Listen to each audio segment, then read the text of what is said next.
15장 13절부터 다윗 왕의 이제 순환이 시작이 됩니다.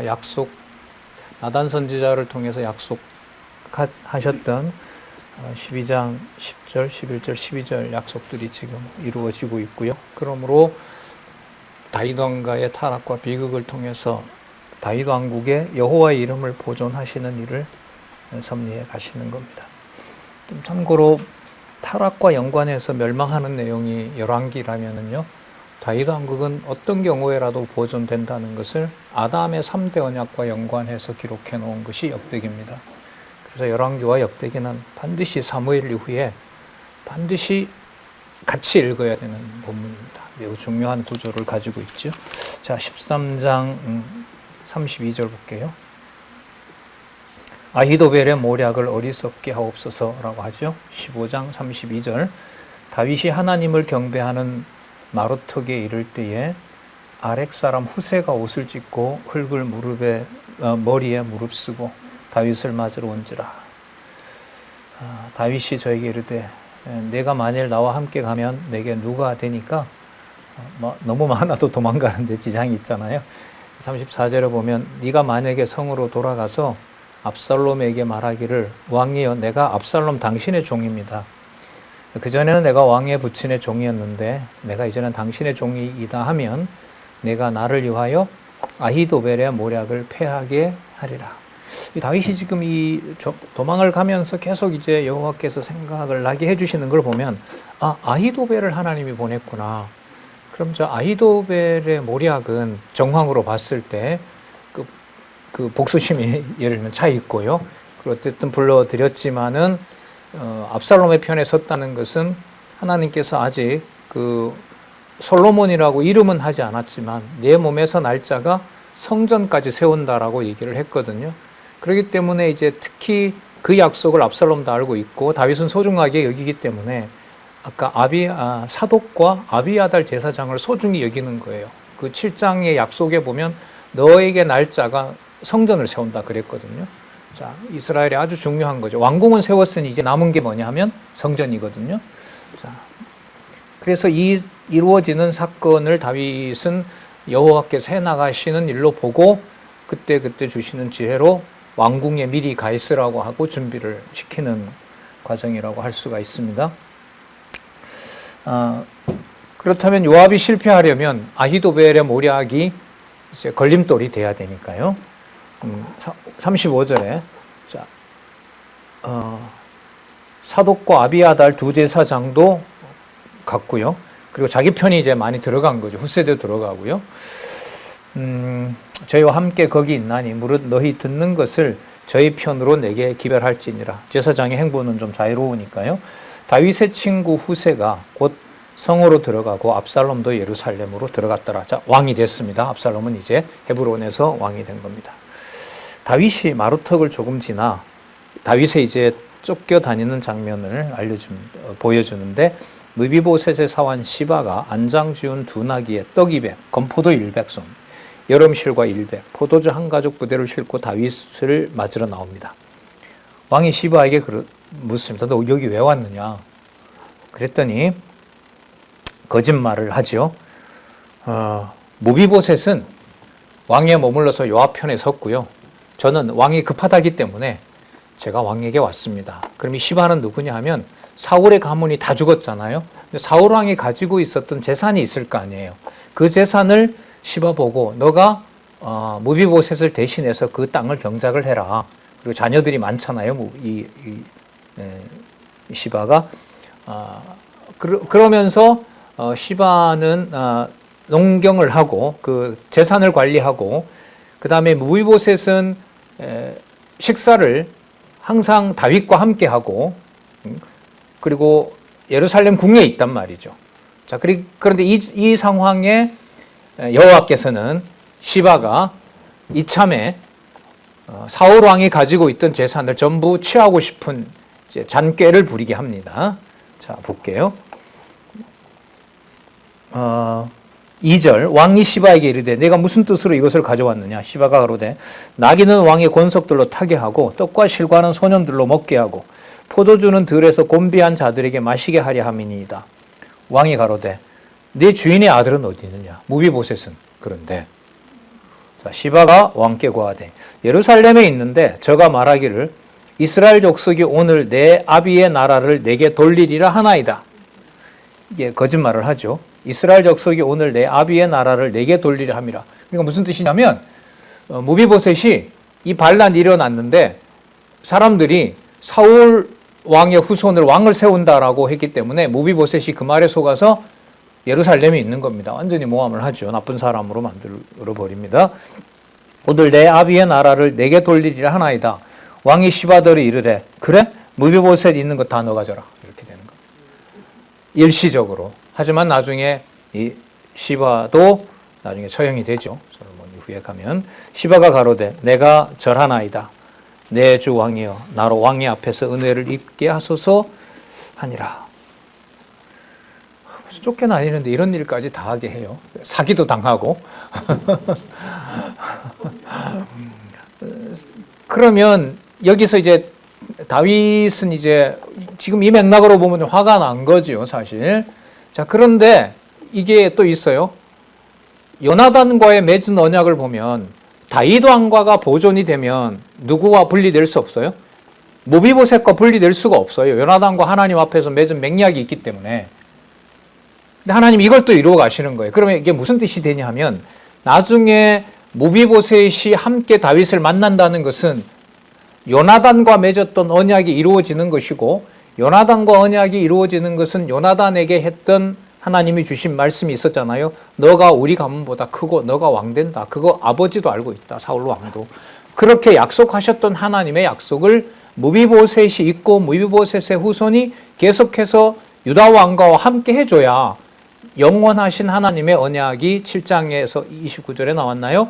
그 약속이 계속해서 이어지는 거란 말이죠. 그래서 지금 이 사건이 여기에 들어있는 거예요. 이 성경의 배치를 보면은요, 진짜 놀랍습니다. 근데 아직까지는 이런 본문에 대한 이 흐름에 대해서 뭐 적어도 대여섯 가지 저만 하더라도 한 10가지 사건들이 순서대로 사실 이게 안 돼요. 철저하게 어떻게 보면 본문에 충실하지 않았던 면이 있는 거죠. 이제 개론을 봐야 맞아, 이 사건 다음에 이거 나오지, 이런 게 나는데 끊임없이 공부를 하게 되는 거죠. 왜? 그 말씀이 좋으니까. 그렇게 연결되는 게 내 인생을 연결시켰을 때 여호와로 연결시킬 수 있는 근거가 거기에 있기 때문에. 어디에서부터요? 강론집은 창세부터. 두 번째 단락 창세전. 세 번째 단락 구약은 신약 근거. 신약은 구약 근거. 세 번째 단락. 네 번째 단락에 그 사실이 창세전에 언약한 것이 구약에 약속한 것이 예수께서 약속한 것이 사도행전에서 이루어집니다. 층층층층 대여섯 개가 하늘에서부터 땅으로 연결되면서 언약한 대로 이루어진다는 구조가 제가 한 157강인가 되거든요. 목요 강좌를 통해서 이미 다 녹화가 되어 있습니다. 같이 공부하셨으면 좋겠습니다. 자, 이번엔 누구를 만나게 하느냐? 사울왕에게 속하였던 사람들이 사울을 왕으로 추대했던 가문이 어쨌든 베냐민 지파잖아요. 베냐민 지파 사람을 다윗이 만나도록 합니다. 지금 내어 쫓긴 상황에서 하나님 하시는 일이죠. 누구 깨닫게 하려고? 여호와 깨닫게 하려고. 여호와 이름 다시 한번 알게 하려고. 자, 9절 스루의 아들 아비새가 16장 5절입니다. 자, 16장 5절 다윗 왕이 바후림이라는 지역에 이르렀어요. 베냐민 지파 땅입니다. 거기에 시므이라는 자가 나와요. 베냐민 지파예요. 그런데 6절에 보면 이놈이 다윗과 다윗 왕의 모든 신복을 향하여 돌을 던지니 그때 모든 백성과 용사들이 다 왕의 좌우에 있더라. 왕을 보호해야 되니까. 시므이가 저주하는 가운데 이와 같이 말하니라. 피를 흘린 자여, 비루한 자여, 무익한 자여. 결국 이렇게 쫓겨났구나. 너도 결국 별 볼 일 없구나. 가거라. 그러니까 이 표현으로 보면 사울의 아들들까지 나중에 기브아 사람들이 목숨을 요구해서 사울의 마지막 후손들 베냐민 계열을 놔두고 전부 어떻게 했어요? 벽에다가 달아매 버렸잖아요. 누가 그렇게 하셨어요? 하나님께서. 왜요? 기근을 주니까. 근데 기근을 왜 줬는지 보니까 사울의 그 세력들이 남아 있는 거예요.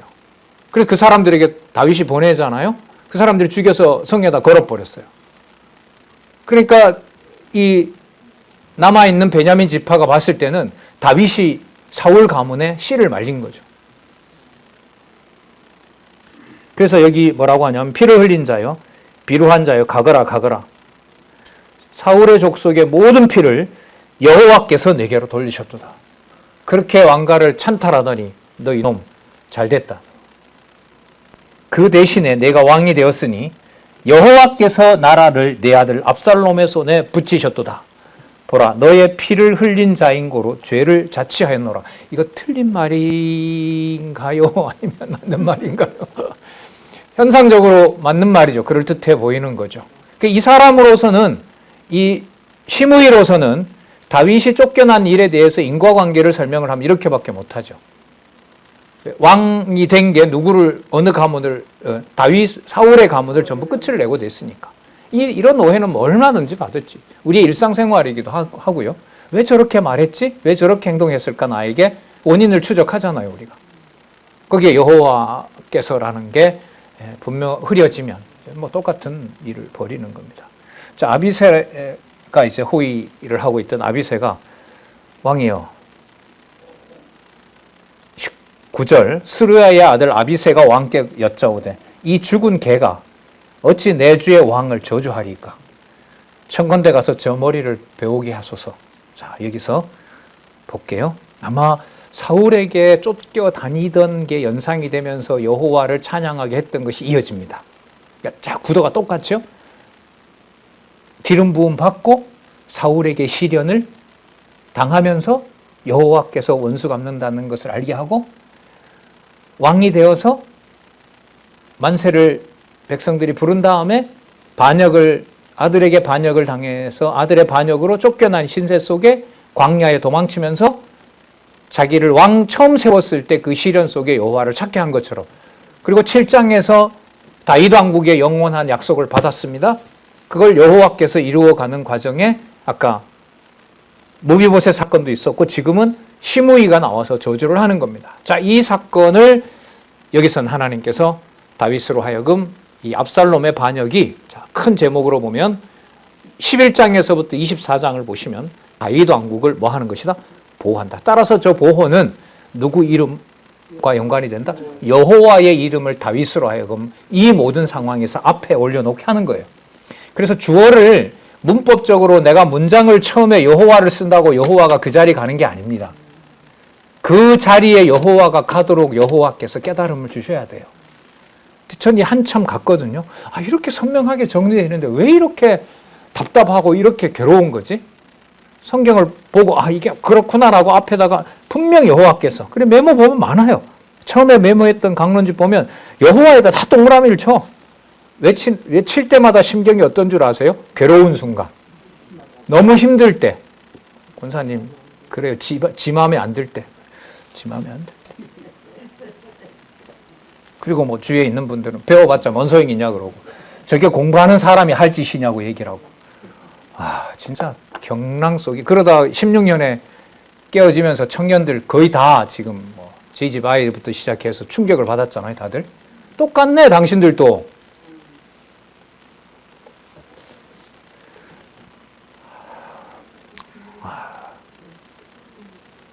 자, 위로해 주셔야겠죠, 우리. 위로해 주는 구절을 보자고요. 진짜 같이 한번 읽어보실래요? 10절 같이 읽어볼게요. 시작. 왕이 가로되 스루야의 아들들아, 내가 너희와 무슨 상관이 있느냐? 저가 저주하는 것은 여호와께서 저에게 다윗을 저주하라 하심이니 내가 어찌 그리하였느냐 할 자가 누구겠느냐? 12절까지 계속 읽겠습니다. 시작. 또 아비새와 모든 신복에게 이르되 내 몸에서 난 아들도 내 생명을 해하려 하거든 하물며 이 베냐민 사람이랴. 여호와께서 저에게 명하신 것이니 저로 저주하게 버려두라. 혹시 여호와께서 나의 원통함을 감찰하시리니 오늘날 그 저주 까닭에 선으로 내게 갚으시리라 하리라. 왜냐하면 이 시련은 받기로 되어 있죠. 그럼 그 시련을 받기로 되어 있지만 7장에서 약속한 대로 다윗 왕가는 이어진다고 하셨거든요. 그리고 아직 왕을 세우지도 않았어요. 하나님이 돌려놓으실지 모르니까 아비아달도 보냈고 사독도 보냈고 후세도 보내서 그 왕위가 바뀔 때 우리에게 연락을 해달라. 11절 끝에요. 여호와께서 저에게 명하신 것이니 저로 저주하게 두라. 자, 11절 여호와께서 주어 확인할게요. 그리고 11절 끝에 여호와께서 저에게 명하시니 확인하고요. 12절에 또다시 한번 여호와께서라는 이 주어 확인하는 거죠. 그러면 사울에게 쫓겨다니거나 압살롬에게 쫓겨다니면서 다윗 왕국을 보호하는 모든 일은 그 보호의 핵심은 여호와께서라고 하는 주어를 확인하도록 하시는 거다. 어떤 방법으로 여호와를 부르게 하고 찬양하게 할지, 이때 찬양의 의미도 다른 거죠. 우리가 일반적으로 말하는 어떤 기쁜 감정을 표현하는 그런 게 아니죠. 온몸 뼈 마디마디가 꺾어지는 소리 속에 여호와의 이름을 부르게 하신다는 거죠. 그래서 조금 시간이 지나면 지날수록 대인 관계에서 스트레스는 받고 좀 상처도 받지만 그게 과거에 비해서 조금은 자유로워지는 면이 있어요. 참 크죠, 이게. 거기에 이 시므이의 저주가 아예 감정으로 폭발해서 대인 공격으로 가지 않고 여호와께서라고 하는 것으로 잡아주는 순간이 저도 있고 여러분들에게 있을 거예요. 이게 고마운 거예요.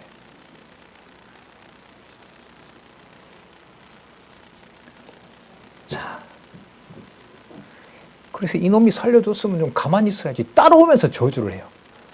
그럼 이게 왜 나왔냐 하면 따라오면서 저주하는 소리가 다윗의 귓가에 들리면 들릴수록 누구 주어는 계속 앞에 붙을까? 보니 여호와께서 한 것이니 그당 두어라.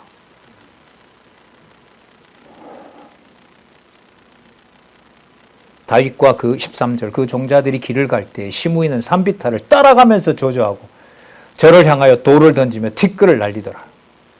하지만 여호와 주 하나님이 앞에 붙었습니다. 도망가면 되는 거고 가는 동안은 여호와 이름 부르도록 티끌을 뒤집어 쓰면 되는 거고 이래도 좋고 저래도 좋습니다. 이렇게 되면 보존되고 이렇게 수치를 당하면 누구 이름 부를 수 있고 여호와 이름 부를 수 있고.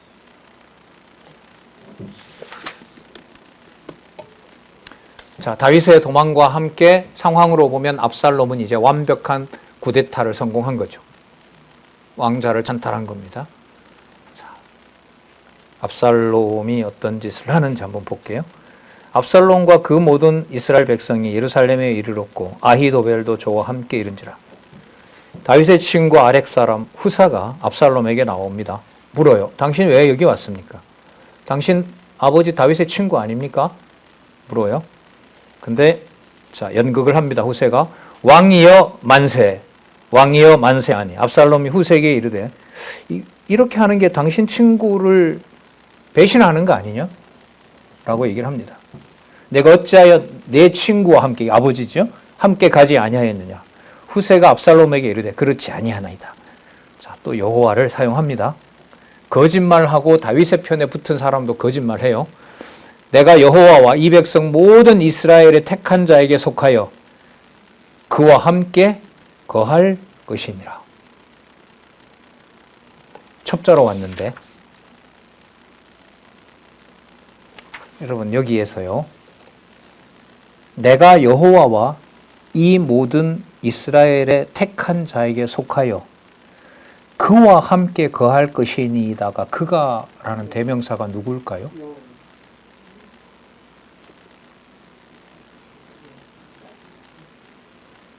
내가 여호와와 이 모든 이스라엘 백성들의 택한 자, 여러분 이건 복수거든요. 속하여 그라고 하는 건 단수예요. 그럼 이게 누구냐 하면 여호와예요, 여호와. 왜냐하면 이 문장에 내가 여호와와 거한다고 했으니까 내가 당신 압살롬 왕과 그 백성들과 거한다는 게 아니고 그와 함께 거할 것이라고 했잖아요. 내가 이제 누구를 섬기리이까? 그 아들이 아니니까. 내가 전에 왕의 아버지를 섬긴 것 같이 왕을 섬기리이다. 자, 속입니다. 만약 옆에 아히도벨이 있다가 저 후세 아닙니다. 저 사람은 여기에 왕을 도우려고 왔을 리가 없습니다. 저 쫓아내세요 하면 끝났을 수도 있는데 아히도벨이 그렇게는 하지는 못하고요. 20절에 압살롬이 아히도벨에게 이르되 너는 어떻게 행할 모략을 우리에게 가르치라.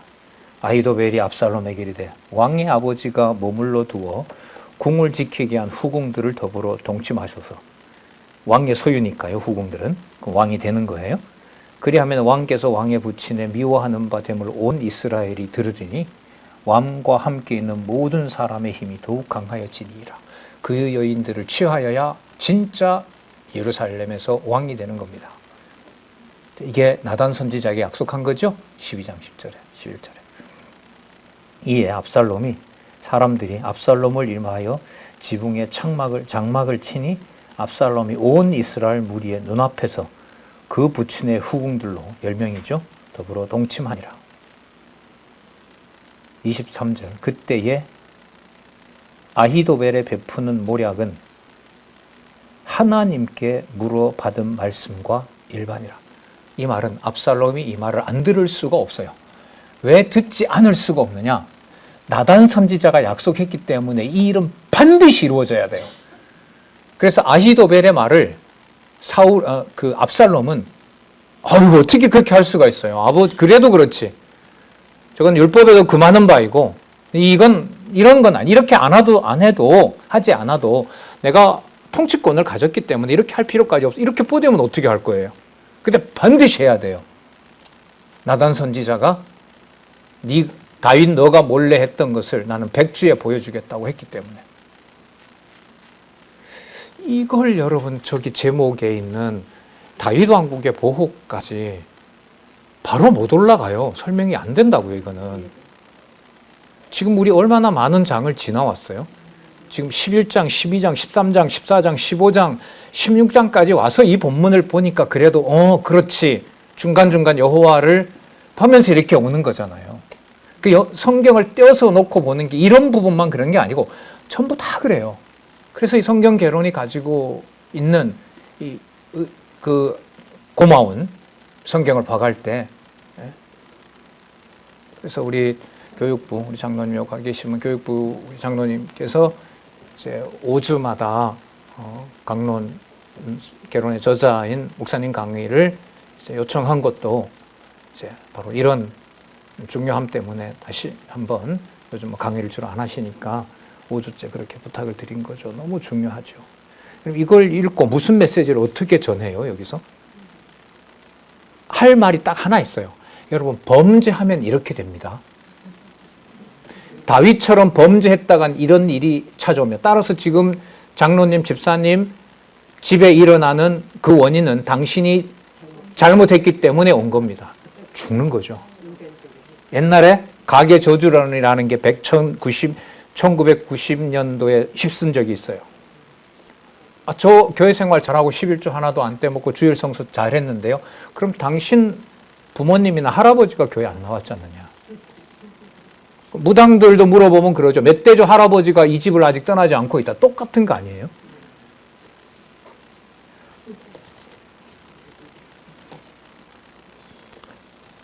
전폭적으로 압살롬에 의존하게 해야 나단에게 했던 심판이 이루어지니까. 아히도벨이 압살롬에게 다윗 왕을 죽이겠다고 보호합니다. 자, 욕보였어요? 이제 왕을 제거하면 되겠죠. 아히도벨이 또 압살롬에게 이르되 이제 나로 하여금 군사 1만 2천을 주십시오. 찬스가 온 거죠.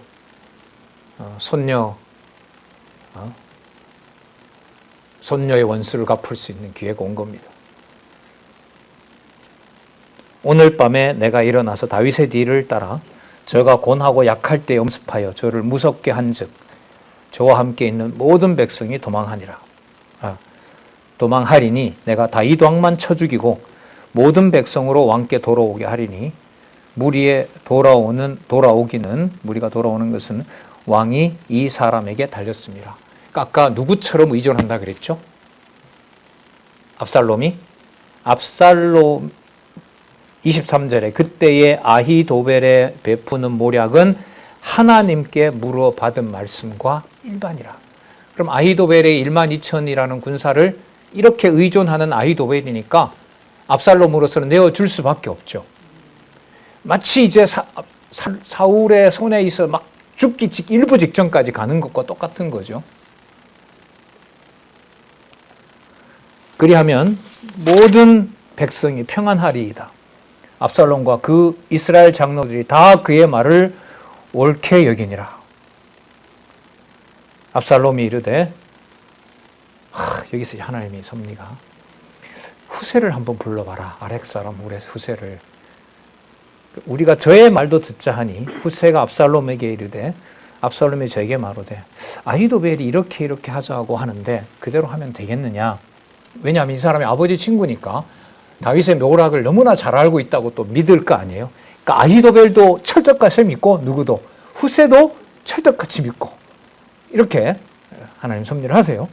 후세가 압살롬에게 이르되 이때에는 아히도벨의 베푼 모략이 좋지 않습니다. 왜냐하면 왕도 아시거니와 왕의 부친과 그 종들은 용사입니다. 저희는 들에 있는 곰이 새끼를 빼앗아 간 것까지 격분하였고 왕의 부친은 병법에 익은 사람인즉 백성과 함께 자지 아니하고 이제 어느 굴에나 어느 곳에 숨어 있으리니 혹 무리 중에 몇이 먼저 엎드러지면 그 소문을 듣는 자가 말하기를 압살롬을 쫓는 자 가운데 패함을 당하였다 할지라. 비록 용감하여 사자 같은 자의 마음이라도 저상하리니 낙심하리니 이는 이스라엘 무리가 왕에 붙이는 영웅이요 그 종자들은 그 함께 있는 종들은 용사인 줄 누구나 다 알고 있습니다. 나의 모략은 이러하니이다. 온 이스라엘을 단에서부터 부엘세바까지 바닷가에 많은 모래같이 왕에게로 모으고, 자, 백성을 일단 다 모으라는 거죠. 친히 전장에 나가시고, 자, 여기서 이제 친히 전장에 나가면 뭐 할 수 있으니까? 죽일 수 있으니까. 전쟁터로 끌어내는 거죠. 우리가 그 만날 만한 곳에서 저를 엄습하기를 이슬이 땅에 내림같이 저의 위에 덮여 저와 그와 함께한 모든 사람들을 하나도 남겨두지 아니할 것입니다. 또 만일 저가 어느 성에 들어있으면 온 이스라엘이 줄을 가져다가 그 성을 강으로 끌어들여서 그곳에 한 짝의 돌도 보이지 않게 할 것이니다 하매, 역사적으로 여러분 그런 전쟁이 있어요. 그 성이 말을 안 듣잖아요. 그럼 수많은 사람을 동원해서 그 성을 통째로 묶어가지고 그냥 바다에다가 집어넣는 그런 전쟁의 방법도 있어요. 그 헬라군이 이쪽에 어디죠? 이 점령할 때 그런 방법을 썼죠. 네, 고대 역사에 보면. 자, 14절. 압살롬과 온 이스라엘 사람들이 이르되 아렉 사람 후세의 모략은 아히도벨의 모략보다 낫다. 12,000 가지고 도저히 안 된다. 그럼 왜 이러느냐? 성경은 이렇게 기록합니다. 같이 보겠습니다. 이는부터 시작. 이는 여호와께서 압살롬에게 화를 내리려 하사 아히도벨의 좋은 모략을 파하기로 작정하셨습니다. 그리고 이런 상황을 위험 중에 있는 다윗에게 전가를 얻습니다. 자, 전가는 아까 두 제사장이 하기로 했잖아요. 자, 사독과 아비아달이 이제 이 사실을 알려줍니다. 여차여차 이렇게 되었습니다. 그러니까 16절에 이제 너희는 빨리 사람을 보내어 다윗에게 고하기를 오늘 밤에 광야 나루터에서 자지 마시고 모아서 갈 거니까 빨리 강을 건너십시오. 그러니까 아히도벨은 이제 뭐냐 하면 왕이 아직 강을 안 건넜습니다. 그러니까 건너기 전에 12,000을 주면 제가 가서 잡아오겠습니다. 뭐 이대로 되었다면 다윗은 죽었겠죠. 그런데 이제 성경은 아까 우리 해석을 봤죠. 아히도벨의 모략을 패하게 하고자 아무쪼록 건너가서 살아. 혹시 왕과 그 쫓는 자들이 몰사할까 하노라 하니다. 그때 요나단과 아히마아스가 사람들이 볼까 두려워하여 감히 성에 들어가지 못하고 에느로겔가에 머물고 어떤 계집종은 저희가 나와서 고하고 저희는 가서 다윗에게 가냐 급박하게 이제 막 전가를 보내는 거죠. 자, 18절. 한 소년이 저희를 보고 압살롬에게 고한지라 그 두 사람이 빨려 달려가서 바울임의 어떤 사람의 집으로 들어가서 그들에 있는 우물 속에 내려가니 그 집 여인이 덮을 것을 가져다가 우물 아구를 덮고 찌은 곡식을 그 위에 널매 도무지 알지 못하려라. 급박합니다. 급박한 상황이 전개되고요. 압살롬의 종들이 그 집에 와서 여인에게 묻되 아히마아스와 요나단이 어디 있느냐. 여인이 가로되 그들이 시내를 건너 가더라 하니 저희가 찾아도 만나지 못하고 예루살렘으로 돌아가니라. 이들이 잡혔으면 다윗 보고 도망가라고 말을 못하게 되겠죠.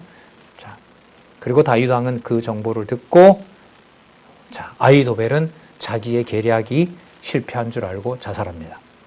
저희가 간 후에 두 사람이 우물에서 올라와서 다윗 왕에게 이르고 고하여 가로되 당신들은 일어나 빨리 물을 건너서서 아히도벨이 당신을 해하려고 여차여차의 모략을 베풀었나이다. 다윗이 일어나 백성들과 함께 요단을 건너가 버립니다. 23절에 같이 한번 읽어볼까요? 시작. 아히도벨이 자기 모략이 시행되지 못함을 보고 나귀의 안장을 지우고 떠나 고향으로 돌아가서 자기 집에 이르러 집을 정리하고 스스로 목매어 죽음에 그 아비 묘에 장사되니라. 차분하게 집 정리까지 다 하고 이 모든 일들이 수포로 돌아갔고, 자, 글쎄 나오진 않지만 아히도벨이 봤을 때 솔로몬이 7장에서 받았던 그 약속대로 된다는 거 확인시켜 줬을 수도 있겠죠. 따라서 이 전쟁이 이길 수가 없다는 것은 여호와의 이름이 증거되는 거구나라고 아히도벨이 얘기 안 하더라도 여기 있는 기록으로 보면 아히도벨의 모략이 실패하고 그 실패한 것에 자기 스스로 죽게 하는, 처벌받게 하는 일을 여기서 우리가 확인할 수 있습니다. 자, 그리고 압살롬이 아마사로 군장을 삼아 길르앗 땅에 진을 칩니다. 아마사는요, 지금 다윗과 함께 도망간 그 요압의 사촌입니다. 이종 사촌이에요, 따지면. 그러니까 이게 전부 어디서 일어나냐 하면요, 다윗 가문 내의 전쟁입니다. 왜요? 왜 이런 일이 벌어지냐 하면 나단 선지자를 통해서 니들 가문이 일어난다 이랬거든. 외부 세력이 구테타 일으키고 이게 아니에요. 다윗 가문에서 일어나게 돼요. 그 다윗 가문에 일어나는 타락과 비극이 더 큰 그림을 그리면 다윗 왕국 내에 여호와의 약속을 보호하는 거예요. 그러니까 어디 내에서 일어난다고요? 왕가 내에서. 교회 내에서 적그리스도가 생기는 것처럼. 마치 왕처럼. 압살롬이 왕이 된 것처럼.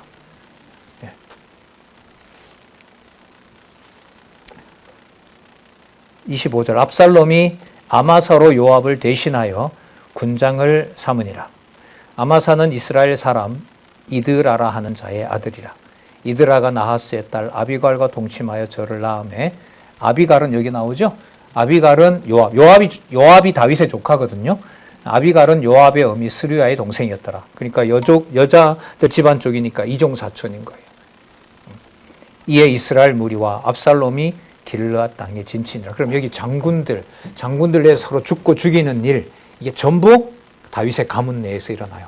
이 왕가들의 이 갈등과 이 서로의 어떤 증오와 죽이고, 나중에 여러분 여기 아마사는요, 누가 죽이냐 하면 요압이 또 죽여요.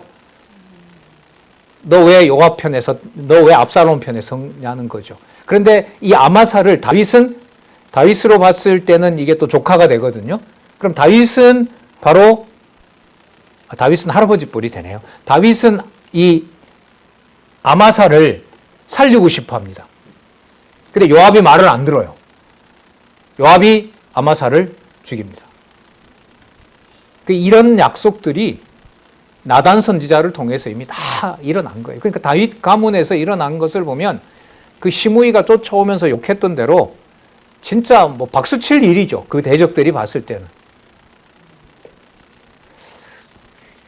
이에 이스라엘 무리와 압살롬이 길르앗 땅에 진친이라. 요단강을 건너서 바로 그 북쪽으로 르우벤과 갓과 므낫세 반지파 요단강 동편 땅에 가서 거기서 이제 피신하게 된 겁니다. 그리고 17장 27절에서부터 19장 8절까지 왕가의 비극이 이제 종결이 되면서 다윗 왕국의 보호로 이어지는 사건이, 압살롬이 죽어야 되잖아요. 반역자니까. 압살롬의 죽음 내용이 17장 27절부터 19장 8절입니다. 네. 오늘 내용들을 분량은 크게 많지 않지만 그 사건 하나하나가 가지고 있는 의미가 제가 봤을 때는 저도 충분히 좀 먹은 것 같고요. 좀 이 묵상하는 시간이 필요한 것 같아요. 죄송하지만 오늘 일찍 좀 15분 줄여서 강의를 하겠습니다. 네, 잠시 쉬셨다가 편안하게 식사하시면 좋겠어요. 17장 27절부터 다음 시간에 하도록 하겠습니다. 기도하겠습니다. 하나님 아버지 감사합니다. 감당할 수 없는 진리의 말씀을 또한 우리 눈앞에 허락해 주시고 또한 이 말씀 살아계신 하나님의 말씀으로 읽어갈 수 있도록 지혜도 주시고 명철도 주시고 오직 여호와 하나님만 바라보게 하시는 귀한 시간 주셔서 너무나 감사드립니다. 진리의 말씀으로 또 이 말씀 전하고 지키고자 하는 많은 동력자들 오직 여호와 하나님의 이름만 바라보며 살 수 있도록 우리를 인도하여 주시기를 원하옵나이다. 시므이와 같은 자의 그런 쏟아지는 저주가 여호와께서 살아계셔서 그 입에 담아주셨다는 고백을 여호와 하나님 간절히 간구하옵나니 우리도 할 수 있도록 지혜와 명철을 허락하여 주시옵소서. 예수님의 이름으로 기도드립니다. 아멘. 수고하셨습니다.